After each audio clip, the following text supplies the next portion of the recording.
السلام علیکم، welcome on foodie shine.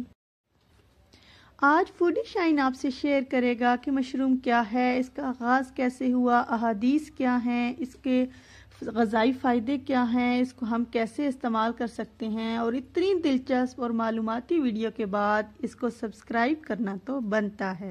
Mushroom ایک کھمبی جو کہ بہت ہی غذائیت بخش، صحت مند اور جادوئی طاقت رکھنے والی ایک فنگس فوڈ ہے۔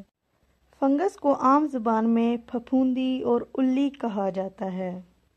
یہ ایک مسکنسپشن ہے کہ یہ ایک ماڈرن فوڈ ہے جو صرف فاسٹ فوڈ میں استعمال ہو سکتا ہے، نہیں بلکہ یہ تو ایک بہت ہی قدیم خوراک ہے جو صدیوں سے استعمال ہوتی آ رہی ہے، اور دنیا میں اس کے تقریباً 15,000 سے زائد اقسام ہیں، جن میں سے کچھ ایڈیبل ہیں اور کچھ زہریلی ہیں۔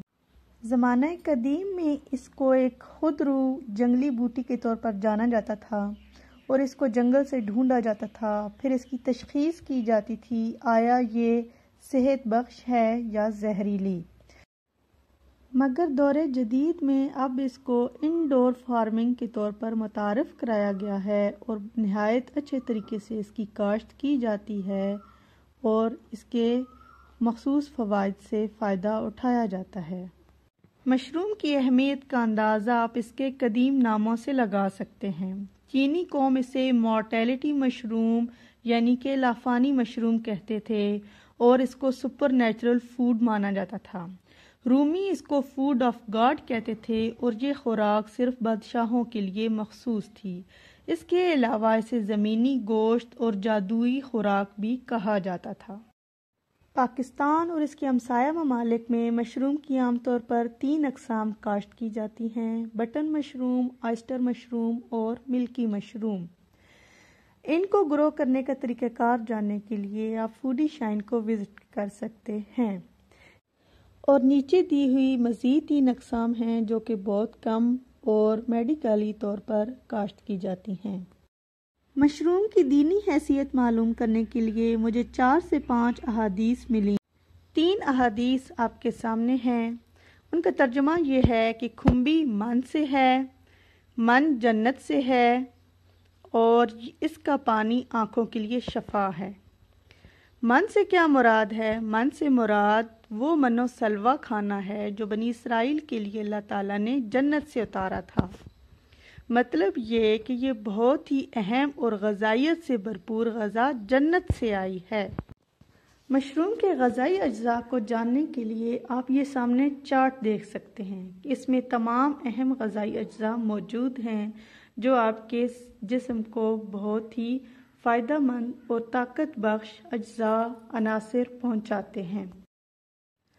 اگر آپ مشروم کو بطور خوراک استعمال کریں گے تو اس کے اہم اجزاء آپ کو آنکھوں کے تمام امراض، cancer, blood pressure, AIDS, sugar, heart problem, inflammation, infection, antioxidant, دماغی مسائل جیسے امراض سے بچنے میں معاون ثابت ہوگا۔ اس کے ساتھ مشروم آپ کے لیے ایک جادوئی غذا ہے، بخار میں مفید ہے، آپ کے بالوں کی گروتھ کے لیے، شائن کے لیے بھی مفید ہے۔ اس میں کیلوریز بہت کم ہوتی ہیں، یہ پسینے کو کنٹرول کرتا ہے، پاگل کتے کے علاج میں اس کا استعمال کیا جاتا ہے، سکن کے امراض میں اس کا استعمال کیا جاتا ہے، اس میں بہت سے منرل پائے جاتے ہیں، موشن، اسہال وغیرہ میں یہ مفید ہے۔ اس کے علاوہ یہ بلغم کو جسم سے خارج بھی کرتا ہے۔ بطور خاص خواتین کے لیے یہ بہت فائدہ مند ہے، یہ بریسٹ کینسر کے امکانات کو کم کرتا ہے، ہارمونل ایشوز کو کم کرتا ہے، اور آپ کی سکن کے مختلف امراض جو کہ سامنے درج ہیں ان میں آپ اس کو استعمال کر کے ان امراض سے نجات پا سکتے ہیں۔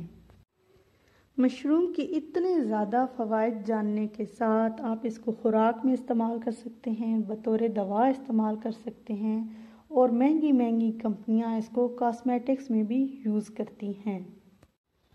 مشروم سے فائدہ اٹھانے کے لیے آپ کو کسی خاص پکوان بنانے کی ضرورت نہیں، کوئی خاص ڈش بنانے کی ضرورت نہیں، بلکہ آپ اسے اپنے نارمل کھانے میں استعمال کر سکتے ہیں۔ آپ دیکھ سکتے ہیں میں نے مشروم کو